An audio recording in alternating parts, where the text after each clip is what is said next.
పవన్ కళ్యాణ్ గారు ఒక ట్వీట్ చేశారు నిన్న ఈవినింగ్.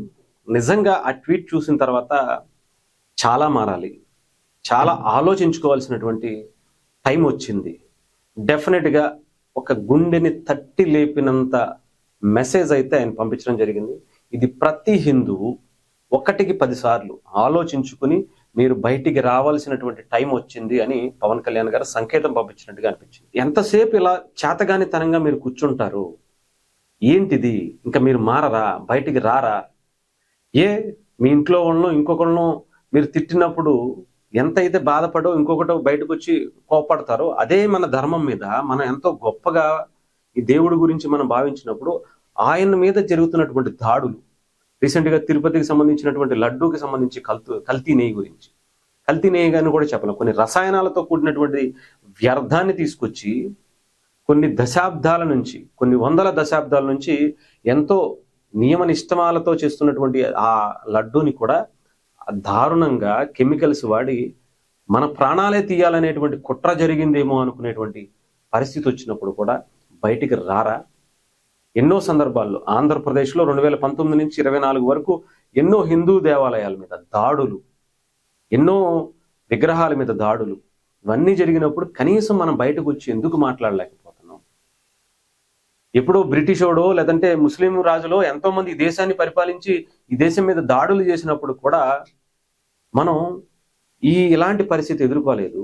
ముఖ్యంగా ఏదైతే తిరుపతి లడ్డూకి సంబంధించి వాళ్ళు కూడా ఇలాంటి పరిస్థితి చేయలేదు. కానీ అంతకన్నా దారుణమైనటువంటి పని, అంతకన్నా క్రూరత్వమైనటువంటి పని జగన్మోహన్ రెడ్డి గారు చేసినప్పుడు మనం ఎందుకు బయటకు వచ్చి మాట్లాడలేకపోతున్నాం? ఎందుకంటే వాళ్ళందరూ కూడా బ్రిటిష్ రాజులు కావచ్చు, ముస్లిం రాజులు కావచ్చు, హిందువుల్ని డైరెక్ట్గా ఢీకొని డైరెక్ట్గానే ఊచకోత కోసినటువంటి పరిస్థితులు ఉన్నాయి. కానీ జగన్మోహన్ రెడ్డి గారు స్లో పాయిజన్ పెట్టి, ఇలా నెయ్యిలో కల్తీ అని కూడా కాదు, విష పదార్థాలు పెట్టి మన ప్రాణాలే తీయాలనేటువంటి ప్లాన్ చేశారేమో అనిపించింది. అయినా కూడా మనం బయటికి రాకపోతే, ఏదో కర్మ చూసుకుంటుందిలే అని వదిలేస్తే, మన చేతగాని తనంగా తీసుకుని అవతల వాళ్ళు ఇలాగే పెట్టరేగిపోయేటువంటి పరిస్థితులు ఉంటాయి అనేది పవన్ కళ్యాణ్ గారు సారాంశంగా చూడొచ్చు. ఈవెన్ చాలా సందర్భాల్లో, ఈవెన్ ఎన్నో అక్కడ తమిళనాడుకి సంబంధించినటువంటి ఒక ఉప ముఖ్యమంత్రిగా ఉన్నటువంటి ఉదయనిధి స్టాలిన్ కరోనాతో పోల్చిన, అంటే హిందువులు ముఖ్యంగా ఎందుకు ఈ పరిస్థితుల్లో ఉంటున్నారు? వీళ్ళెంత ఏమీ చేయలేరు, బయటకు వచ్చి మాట్లాడలేరు, వాళ్ళ పని అదే వాళ్ళు చూసుకుంటారు, ఇంట్లో పూజ చేసుకుంటారు తప్ప, లేదంటే గుళ్ళోకి వెళ్ళి పూజ చేసుకుని అన్నం పెట్టుకుంటారు తప్ప, వాళ్ళ మీద ఏమన్నా సరే, వాళ్ళ దేవుళ్ళని ఏమన్నా సరే వీళ్ళు పట్టించుకోరు, మాట్లాడరు, బయటకు వచ్చి ఏమి చేయరు అనేటువంటి ధైర్యం ఉంది కాబట్టి ఇలాంటి మాటలు, ఇలాంటి పనులు చేస్తున్నారు. అందుకే మీరు బయటకు వచ్చి మాట్లాడండి, ఎదుర్కోండి, మన ధర్మాన్ని మనమే కాపాడుకోవాలి అనేటువంటిది పవన్ కళ్యాణ్ గారు ఇచ్చినటువంటిది. నిజంగా చాలా మంది హిందువులు ఆలోచించుకోవాల్సినటువంటి టైం కూడా వచ్చింది. ఈ టైంలో కూడా మనం ఇలాగే చేతగాని వాళ్ళలాగా, వాళ్ళు ఏం చేసినా సరే, వాళ్ళు ఏం మాట్లాడినా సరే మేము ఇంతే, మేము ఇలాగే ఉండిపోతాం, మాకేం అవసరం లేదు, మేము శాంతి కామకులం అని అంటే, వాళ్ళు ఇలాంటివి కొన్ని వందల కార్యక్రమాలు చేస్తారు. వాళ్ళు కాకపోతే ఇంకొకళ్ళు చేస్తారు, ఇంకొకళ్ళు కాకపోతే ఇంకొకళ్ళు చేస్తారు.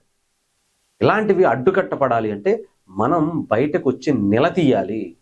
ఇంకొకసారి ఇలాంటి వాటి చెయ్యాలి అనేటువంటి ఆలోచన రావాలన్నా వెన్నులో వణుకు పుట్టేలా చెయ్యాలి అనేది, భయాన్ని క్రియేట్ చేయటం అనేది చెయ్యాలి. హిందువులు దాని మీద డెఫినెట్గా వెనకబడ్డారు, అందులో సమస్య లేదు.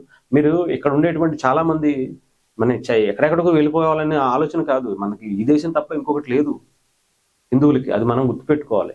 ఎక్కడ మన మీద దాడులు చేయించుకుంటుంటే, మనం చేయించుకుంటూ కూర్చుంటే, మనం ఇలా మాట్లాడకుండా ఉంటే చేయటానికి వాళ్ళు సిద్ధంగానే ఉంటారు.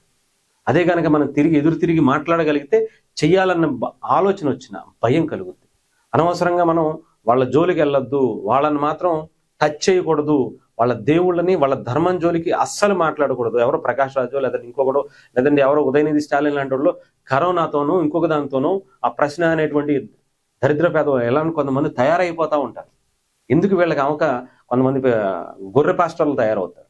అలాంటి వాళ్ళు ఇలా ఇష్టం వచ్చినట్టు హిందువుల గురించి, హిందూ దేవుళ్ళ గురించి ఇష్టానుసారం మాట్లాడేటువంటి పరిస్థితి వచ్చింది అంటే, హిందువులు చేతగానితనంగా వీళ్ళ బయటికి వచ్చి ఏం మాట్లాడరు, ఏం తిట్టినా సరే ఎవడో ఏం పట్టించుకోరు అనేటువంటి దాన్నే తీసుకుని అలా అలసత్వంగా తీసుకుని పేటరేగిపోతున్నారని చెప్పాలి. దాని మీద పవన్ కళ్యాణ్ గారు మాట్లాడారు. డెఫినెట్గా ఇది ఆలోచించుకోవాల్సినటువంటి టైం వచ్చింది. ఇంకా మనం ఇలాగే చేతులు కట్టుకుని కూర్చుంటే డెఫినెట్గా ఇలాంటివి రేపొద్దున ఇంకా ఇంకా జరిగేటువంటి పరిస్థితులు ఉన్నాయి. ఈ ప్రభుత్వం కాబట్టి ఇంకొక ప్రభుత్వం, ఆ ప్రభుత్వం కాబట్టి ఇంకొక ప్రభుత్వం అయినా సరే చేసేటువంటి పరిస్థితి వస్తుంది. బట్ హిందువులు అనే వాళ్ళు తిరగబడితే ఏ ప్రభుత్వాలైనా, ఏ నాయకుడైనా సరే ఒళ్ళు దగ్గర పెట్టుకుని వాళ్ళ పని వాళ్ళు చేసుకునే పరిస్థితి మనమే క్రియేట్ చేయాలనేది చూద్దాం. ఏం చేస్తారు హిందువులు కూడా.